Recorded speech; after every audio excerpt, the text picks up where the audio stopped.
People who grew up in the 1970s carry a psychology that almost feels like it belongs to another world. A world without filters, without constant noise, without the pressure of being watched every second of the day. It was a childhood shaped by freedom, danger, mistakes, and a level of independence that would terrify most parents today. And yet, those years built a mindset that still shows up in the way they think, work, love, argue, and survive. They grew up in a time when childhood was lived outside, not on screens, not in apps, but on the streets, in empty fields, on bicycles, climbing trees, running through neighborhoods until their legs burned. If you disappeared for hours, nobody panicked, not because they didn't care, but because life wasn't built on fear. Trust was normal. Freedom was expected.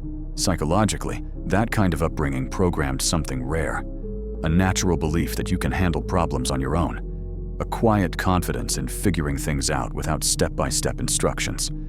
People from the 70s carry this inner voice that says, "I'll manage," even when they have no plan, even when everything around them is falling apart. But you can't understand the mindset of the 70s generation without looking at the world that shaped their parents. Most of them were raised by mothers and fathers who lived through World War II or grew up in its shadow. Imagine being taught life by someone who had seen real fear, real loss, real hardship.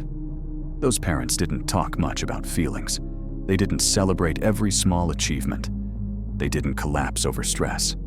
They endured, and without even realizing it, they passed that endurance to their kids. That's why people from the 70s matured earlier. Responsibility wasn't something they had to learn. It was something they absorbed. You fixed things instead of throwing them away. You helped around the house because help was needed, not rewarded. If something was broken, you tried to repair it. If something went wrong, you adapted. Nobody taught them dependency because there wasn't anyone to depend on. And here's the part most people forget. The 1970s were tough in a way today rarely is. You saw adults push through exhaustion. You saw neighbors share what little they had. You saw life being lived without drama, without applause, without social media proof. That environment shapes you. It teaches you that life doesn't owe you comfort.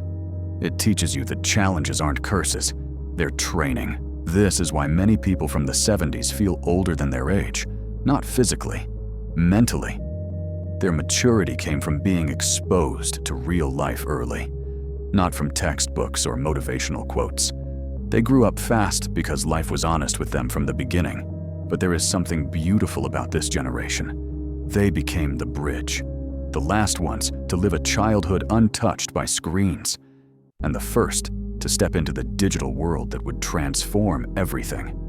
They understand both worlds, the raw and the modern, the slow and the fast, the peaceful and the overstimulated. Maybe that's why conversations with them feel different. They're grounded. They listen. They're present. They're not trying to outshine you or prove something. Their confidence comes from surviving a childhood that constantly tested them. Strength wasn't a lesson for them. It was a lifestyle. Now look at today's generation, the ones born after the 2000s. Kids who learned how to swipe before they learned how to talk. Their entire life has been lived under the glow of a screen. Notifications, videos, messages, pressure, comparison. Every second of every day, their mind rarely gets silence. They wake up overstimulated. They go to sleep overstimulated. And somewhere between those two moments, they're trying to build an identity while the world keeps demanding more from them. This generation is creative, smart, expressive, but also anxious, overwhelmed, and constantly comparing themselves to impossible standards. They don't lack potential. They lack peace. They lack the stillness that people in the 70s grew up with every single day without even noticing it.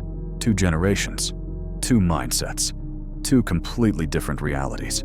So let me ask you this. Which generation do you think had the tougher path? And which one do you believe developed the stronger psychology? And why? And also tell me, were you born before 1980 or after it? I want to know who's watching and how your childhood shaped you. If this made you think differently, hit subscribe. We go deeper every day. And don't forget to like the video.